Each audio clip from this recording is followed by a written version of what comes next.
हरिओम। हर हर महादेव। नमो नारायण। माननीय उच्चतम न्यायालय ने जिस तरह रोहित वेमुला को बेस बनाकर उसकी तथाकथित आत्महत्या को बेस बनाकर एक आरक्षण पर फैसला जो लिया है और उसके लिए जितने बहुत सारे कानून हमारे देश में बनाए जा रहे हैं या बन रहे हैं, उसका एक बार आईना उसको दिखाना जरूरी भी हो जाता है। अगर किसी को ध्यान होगा तो 19 सितंबर 1990 के आसपास की बात है कि जब मंडल आयोग, मंडल कमीशन लागू हो चुका था वीपी सिंह के द्वारा, तो एक छात्र नेता था, उसका नाम था सुरेंद्र सिंह चौहान, एस चौहान, और एक छात्र नेता था दिल्ली यूनिवर्सिटी का, डूसू का, उनका नाम था राजीव गोस्वामी। 19 सितंबर 1990 की बात है और सवर्ण छात्र बहुत बुरी तरीके से मारे जा रहे थे। पुलिस लाठीचार्ज कर रही थी, सड़क पर दौड़ दौड़ा के पीटे जा रहे थे जहां जहां प्रदर्शन हो रहे थे।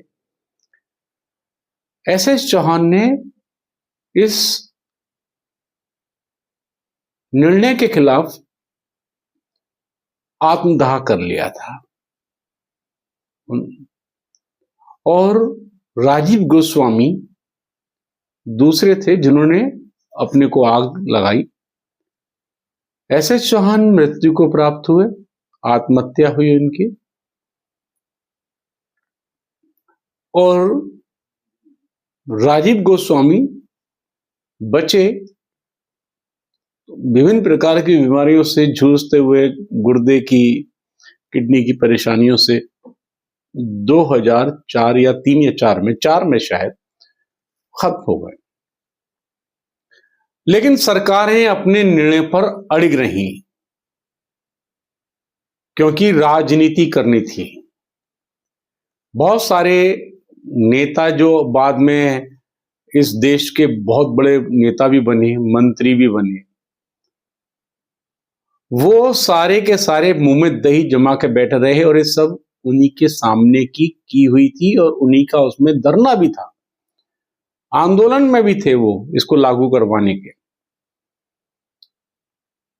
तब किसी ने एक छात्र के मरने पर इतना सीना नहीं पीटा था, छाती नहीं पीटी थी, क्योंकि वो सवर्ण था। हमारे साथ में क्या परेशानी है कि हम लोगों की जो याददाश्त है ना, स्मृति, वो बहुत ही कमजोर है। हम 2 साल की बात भूल जाते हैं तो 30 साल पुरानी, 40 साल पुरानी बातें हम कैसे याद रखेंगे। कितने बच्चों का कैरियर आपने खराब कर दिया। रोज नई नई चीजें आप लेके आ रहे हैं। आपने कभी सोचा है कि जो इतनी महंगी महंगी फीस देकर कर्जा ले लेकर पढ़ते हैं और विश्वविद्यालय, क्लास, स्टेट सब इतना टॉप करते हैं, उसके बाद भी वो वंचित रह जाते हैं अपनी आजीविका पाने के लिए, वो क्या करेंगे? आप समाज को एक अपराधीकरण की तरफ झोंक रहे हैं। जो आदमी पूरे दिन क्लास से बाहर रहकर बैठा होता है, पढ़ता नहीं है, शिक्षकों पर दबाव उसको पढ़ाने का, पास करने का हो जाता है, जबरदस्ती उसको नौकरी मिल जाती है, काम वो करना नहीं चाहता, तनख्वाह भरपूर पाता है, और जो मेहनत करने वाला है वो रिक्शा चला रहा होता है, टोकरी उठा रहा होता है, या प्रयासरत रहता है 40-50 साल की उम्र तक अपने आप को सेट करने के लिए। एक चीज ध्यान रखना, जो भी इन चीजों पर निर्णय ले रहा है, कर्म हमेशा लौट कर आते हैं। आप तो चले जाएंगे और आपके कर्म आपकी नस्ल को वही देंगे जो आप दूसरे की नस्ल को बर्बाद करने में कर रहे हैं। बिहार में एग्जाम्पल आप देख लीजिए, बाप ने जो बोया था बच्चे वही काट रहे हैं और अगली नस्लें वही जो है बीनती नजर आएंगी। बहुत दूर नहीं है चीजें। किसी का हक मारकर कोई भी व्यक्ति सुखी नहीं रह सकता।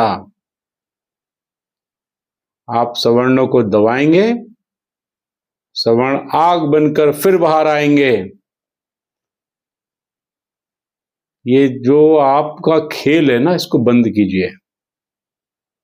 समानता के अधिकार पर रहिए, या तो संविधान बदल दीजिए पूरा, और जो संविधान है उसकी इज्जत कीजिए। उसमें सब क्लॉज, ये क्लॉज, वो क्लॉज लगाने बंद कीजिए। एक दृष्टि से सबको देखिए, समान दृष्टि से सबको देखिए, उसमें कोई भी भेदभाव ना करें। जो जिसमें बुद्धि है, अच्छी योग्यता है, उसे आगे बढ़ने दीजिए। आप जो गायनेकोलॉजिस्ट है ना, उसे अगर आई सर्जन बना देंगे और जो कार्डियोलॉजिस्ट है उसे गायनी बना देंगे, तो आप क्या करेंगे ये आपको बेहतर पता है। आपकी जय हो, धर्म की जय हो, भारत माता की जय।